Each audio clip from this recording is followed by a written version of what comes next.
Welcome back. District 1 includes Arlington, Fort Caroline, Heckscher Drive. It is a district that is desired to be represented by Tony Ricardo. I'm joined by him now. He is a candidate for Duval County School Board Yes. District 1. Thanks so much for being on. Thank you for having me here. So, describe to us what that district looks like in your mind and why you want to represent it. The Fort Caroline and Arlington areas are very much already developed, but the north side, the far north side, seems to be underway. It's in development, and so there's a lot of new building and a lot of infrastructure that's not built in yet for quite a bit of the area. But it's more rural. How is that going to impact the way that children are educated in that district with that growth? Well, part of the issue here, I guess, is the schools building and I guess populating the schools. I don't think that a lot of the master plan facilities has taken into account the new building that's going on the North Bank. And so we may be closing schools that will shortly be overcrowded. What is it about what appeals to you about being a District 1 school board member? Why do you want to sit on that dais and Yeah, work I've been on asked that a lot. Yeah, so, as a former teacher, I've taken interest in educating. There's nothing like being an educator and seeing that light go on in the students' eyes, And so I really have enjoyed what little bit of time I did spend in the classroom. But also as a parent, I took interest in the educational process of my kids. And I'm really disappointed as a business owner at seeing some of the kids that are being produced by our school system that are not capable of holding a decent job because the skills aren't there. So tell us a little bit about yourself. You, as you say, were a former teacher. You Mhm. taught art. You've gone on to own your own art business. Yes. And how? But you weren't a teacher for very long. Is that true? 6 years in the public school system. What was that experience like for you? It was varied. It was very enjoyable. I loved the classroom. I loved the instruction. Of course, it was an elective, art. I taught art, photography, video production, those kind of things. And this is before 1992. So the technology is quite a bit different now. A lot has changed. Yes, it's all obsolete. So we're talking about, instructing the children and just giving them the opportunity to improve their skills, improve their self-awareness, improve their self-esteem in a lot of cases. I also taught or coached sports there while I was there. Mm-hmm.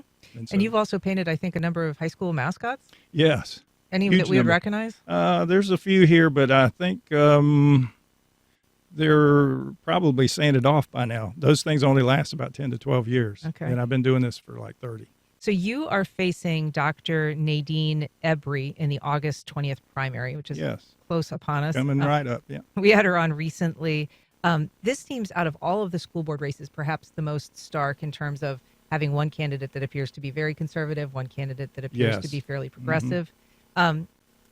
So what do you have to say about your opponent and her plans versus your plans for the district? Well, kudos to her for her classroom and her classroom experience and the technology. There's no personal agenda here. I do respect her for her achievements.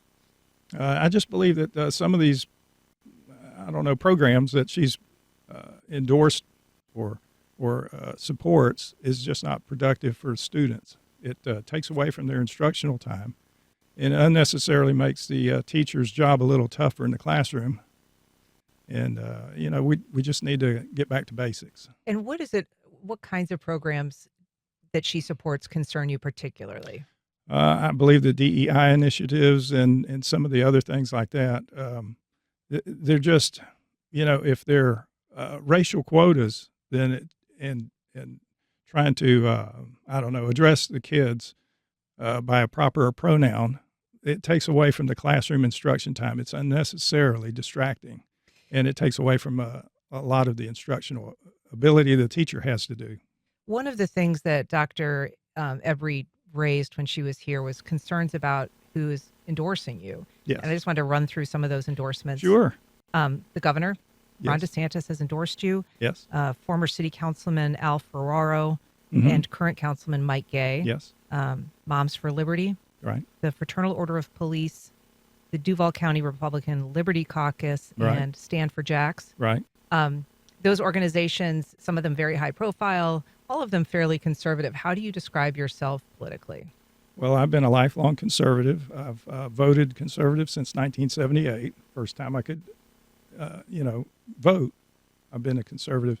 I just have a conservative view on life in general. I've lived my life that way, and this is the first time I've run for a office of any kind. So, it's just we have a lot of things in common. The people that support me have the same viewpoints, and I've gone out and raised support through grassroots efforts. So these are people who we all align in the same views.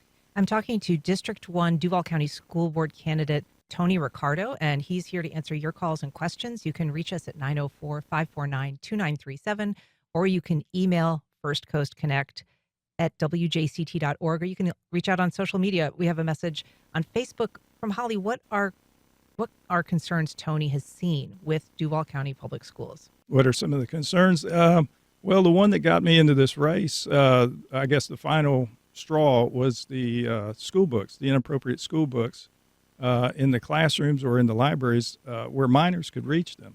So these are sexually explicit books, which 20 years ago, if an adult would have put books of these kinds in front of a minor, they would go to jail. These are, state offense. So I had a problem with that. And the biggest problem was when the parents of these kids went back to the school board and read back these books to the school board members. They shut the mic off on the parents. And, a representative government can't operate that way. I've talked to a number of people, particularly people younger than myself, who have pointed out that the textbooks they were required to read when they were in school are now the same books that are being removed from the shelves. Okay. Well, that's fair. I've seen a couple of classics that are on the list, and I'm not saying that they're banned. Okay, that's a mischaracterization. The books aren't banned; they're just removed from the minor's view. It's kind of similar to the convenience stores back in the day when they took the adult magazines and put them behind the counter, where they'd have to be accessed by adults, not minors. And that's even if it's a classic, as you say. Well, I'd have maybe exception with some of the classics, just because they are classics. We do know that, for instance, Shakespeare has been a target of that removal. Right. Yeah. But you're talking about Shakespeare being taught in high school level, not sixth graders and or fourth graders. Mm-hmm. We've got a couple of calls. I want to get to William on the south side. Good morning, William. Go ahead. Good morning. How's everybody doing? Terrific. Just fine. Great. I have a question. I'm being an art teacher. I'm a retired teacher from Duval Schools, but I had a question concerning what your idea or opinion or impression is of the governor cutting about $70 million from the budget that would have gone to supporting the arts across the state of Florida. And this is very disingenuous because it stops opportunities for students that are artistic, that are creative, from being involved in these activities that are used for self-expression and education. So I wanted to get an idea of what you thought about that and what your ideas are. Thanks, William. I mean, not explicitly a school question, but... Right. So I'd have to take a look at it because that's a state issue. Mm-hmm. That comes from the governor's office. That doesn't really have anything to do other than we're operating with less money for the arts. Do you support a more artistically yes. As a former art teacher, of course, yes. Mm-hmm. Yeah. I've got a call from Cindy in San Marco. Hello? Good morning, Cindy. Go ahead. It was on Facebook you made this post. Explain that quote to me. Why there is opposition to DEI agenda. It is based on a false idea. And is he saying that DEI is based on a false agenda and idea? Thanks, Cindy. Yes. So I think I'm all for diversity, okay? As a person who is of Cuban descent and my mother was Japanese, I would have to say, if it really worked, Miss Embry would be dropping out of the race because if you look at the school board, if you're a proponent of DEI, you look at the school board and how it's represented, there are no Hispanics and there are no Asians on that board. So you want to apply DEI, you'd have to take a look at that. You're talking about for you personally. Yes. Yeah. But what about it? I think she was wondering more generally whether you believe that is a problem. I think it is if you're taking up a lot of time, instructional time, trying to address these issues, whether or not you have so many blacks or so many Asians or so many this or that or whatever, you're just you're equating your success level to just skin color. Got a call from Tiffany on the north side. Good morning, Tiffany. Go ahead. Hi, good morning. My question is, as you represent, if you are elected, as you represent District 1, and you will, of course, exclusively represent the students and the families, how will you also ensure that as a board member that you keep in mind that you are also representing all of the children and the decisions that you make will not just impact District 1, but those decisions will also impact all of the children and families? How do you, plan to, with your conservative views, ensure that you continue to do that as a board member, represent all children? Thank you, Tiffany. I'm not sure how my conservative views are going to make a difference in one district or another. I believe in accountability and spending, that the money we are asked to give to the schools is spent wisely. I believe that there are certain districts that need a little bit more attention. We have older school buildings in certain districts, and there's different problems facing each district. I'm familiar with several of them. I'm most familiar with District 1 because I've spent so much time there. But I realize that my representation is for my district first, and then the entire school system also. We've got a call from Yasmina in Arlington in District 1. Yes. Go ahead, Yasmina. Hi, good morning. Good morning. I've seen some concerning posts surrounding the LGBTQ community.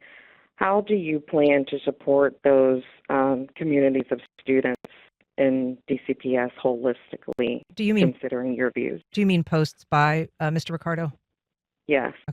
If you could be more specific with the post, that would help. Can you, Yasmina, be more specific? Well, there are several posts in regard to being against the LGBTQ community. I would say specifically at Cotton's Barbecue, you stated you won't be returning because of gays and lesbians being there. There have been several posts related to the LGBTQ community, and I'm curious how you will support those students.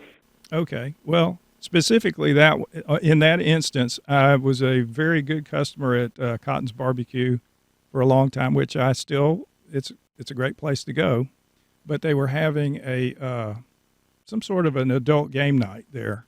And I was in the habit of bringing my kids and my grandkids to these events. Well, we walked in and were not made aware that there was an adult game night, bingo or whatever it was. And they kind of rushed us out because I had two little girls in tow, and it just wasn't an appropriate atmosphere for them to be in. So my problem was with the establishment going that way. At one time, they were, when the owner was still alive, he died of COVID, he would invite church groups there on Sunday.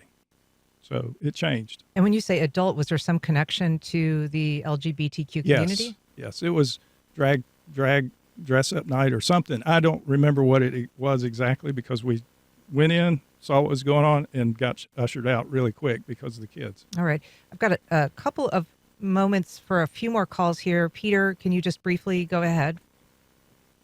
Yes, I'm a veteran and a father, and I support diversity and inclusion, and I fail to see what exactly is the problem with DEI. What, in your opinion, is the problem with it? Thanks, Peter. Well, DEI essentially boils everything down to quotas and racial quotas and not performance-based.